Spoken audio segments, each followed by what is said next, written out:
السلام عليكم خوتي خواتاتي، كي دايرين؟ لاباس عليكم؟ كي دايرين ولادكم؟ كي دايروا العائله ديالكم؟ كلشي لاباس.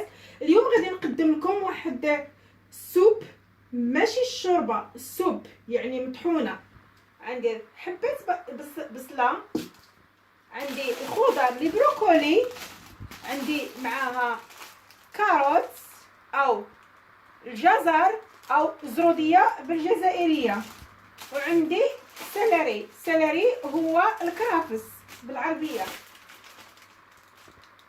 غادي ندير شويه كركم، غادي ندير معاها فلفل اسود، شويه د الملح، عند الزيت العاديه والماء. غسلنا البصله ديالنا، غادي نقطعوه غير عشوائي، يعني عشوائي الطنجره ديالنا. غادي نضيف عليه شويه ديال الزيت، كنت 4 ديال المعالق. السوبه ما غاديش نقوى فيها حنايا، ونقص عليها ونخلي نشحر فيها هاد البصله هادي. من بعد عاد نرمي عليها الخضر الاخرى. كنشدو هاد السيلري الكرافس هذا كنديروا له هكايا، من بعد باش كيتحيدوا له هذاك الخيوط، باش ملي كنطحنوا ما تيقويش فيه، ما تيكونوش فيه سلوقه، كيولي بحال القناريه.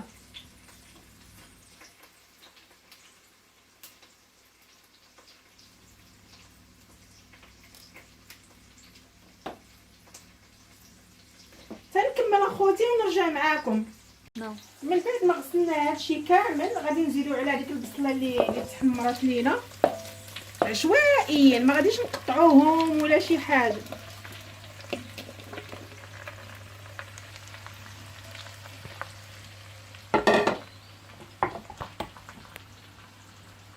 ديال الفلفل الكحل يعني البزار،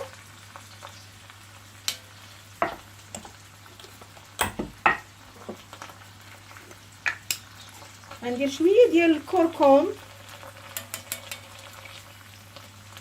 ما قيمت مغرفه يعني. غادي ندير سولت او الملحه، يعني يعينكم ميزانكم، ما تقويش الملح لحقاش السوبه ما خصهاش تكون فيها الملح.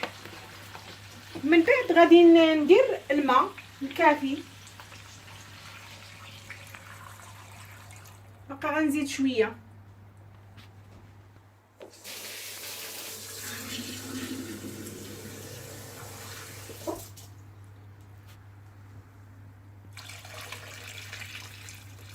يتغطى لنا الخضيره هذه، تغطى كما هكا، تغطى لنا هاد الخضيره هذه. من بعد غادي تطحنوها. عندكم لي دابل كريم ديروه، ما بغيتوش ديروا دابل كريم، كطحنوه وتحطوه في يعني في الزلاف ديال هذا عادي. وان شاء الله تعجبكم هاد الاكله هذه، راه صحيه، فيها الخضر مزيانه، مالي الكوليسترول، ما وعينا من ناكلو في اللحم. الواحد يبدل شويه غير الخضر راه مزيانه. ونتمنى يعجبكم هذا الفيديو خوتي، ولا عجبكم عاونيني باللايك. باش نقول لكم شكرا، ومنين طيب نرجع معاكم. غادي نطحنوا هذيك السوبه هذيك، داك السوبه اللي دايره تقدروا تطحنوا بهذه اولا بالخلاط الكهربائي، داك الكاس، ولا عندكم هذه طحنوها بهذه، راه كتجي بنينه وكتجي زوينه، جربوها. ولا عندكم دابل كريم وما فيكمش كوليسترول، نديروا دابل كريم في الاخر.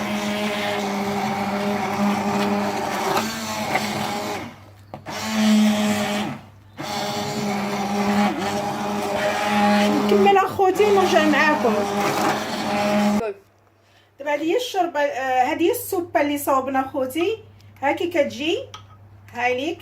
ولا عندكم دابل كريم وتبغيو ديروا لها دابل كريم تقدروا ديروها. من احسن اللي عنده الكوليسترول يتجنب داك دابل كريم.